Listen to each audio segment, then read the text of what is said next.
Salam, hər vaxtınız xeyir olsun yoldaşlar.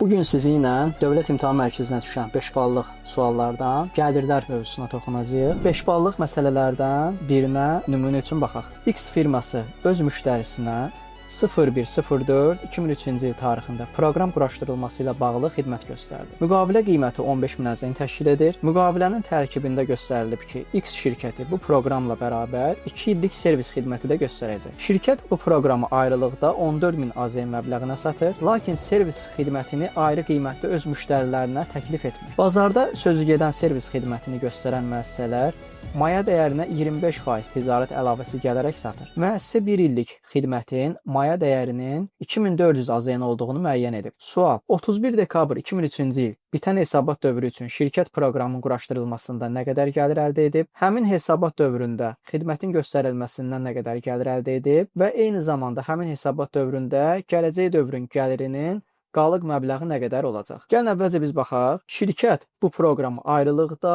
14.000 məbləğinə satır. Əvvəlcə yazaq biz müqavilə qiyməti. Bizə dedi ki, burada müqavilə qiymətimiz 15.000-dir. Şirkət proqramı ayrılıqda 14.000-ə satır. Proqram satışı ayrılıqda 14.000-dir. Baxaq indi xidmət satışımız nə qədərdir? Xidmət satışını ayrılıqda deyir ki, şirkət servis eləmir. Sadəcə olaraq bazarda sözü gedən servis xidmətinin maya dəyərinə 25% ticarət əlavəsi gələrək satılır. 1 illik maya dəyərinin də qiyməti 2400 manatdır. Deməli, xidmət satışı 2400 vuraq 1,25, yəni 3000 manatdır. Maya dəyərinin üzərinə 25% gəlməyinə. Sadəcə bu bizdə xidmət satışı 1 illik oldu. Hansı ki, müəssisə bu avadanlığı satanda bizə deyir ki, 2 illik servis xidməti göstərəcək. Ona görə biz nə edirik? Eyni zamanda bunu vururuq 2-yə. Yəni 2 illik xidmətdən satışı da 6000-dir.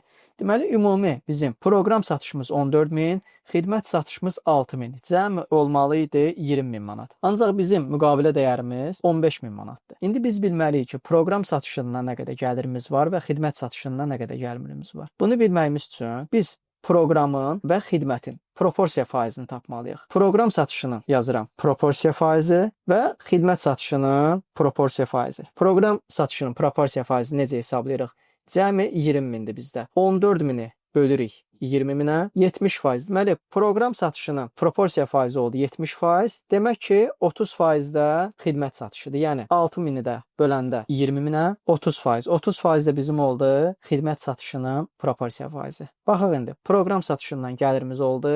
Müqavilə qiymətinin, yəni 15.000-in 70%. 15.000 müqavilə qiymətimizdir. Proqramın da proporsiya faizini tapdıq 70%. Deməli 15.000-in 70% oldu. Proqram satışından gəlir. İndi baxaq xidmət satışından gəlir nə qədərdir? Xidmət satışından gəlirimiz yenə 15.000-in 30%. 15.000 30% cəm oldu 15.000. 4.500 də xidmət satışından gəlir. Sadəcə bir dənə diqqət eləməli olduğumuz məqam nədir? Bu proqram və xidmət 01 aprel 2003-cü ildə satılıb və 2 illik servis xidməti ilə satılıb. Yəni bizim 4500 tapdığımız 2 illikdir. Ona görə biz aprel ayında satıldığına görə 9 ayınkini hesablamalıyıq. Hansı ki bu 4500 bizdə 2 illik xidmətə daxildir. Ona görə 4500-ü bölürük biz 24 aya, yəni 2 ilə vururuq 9 aya. Yəni aprel ayından sonra.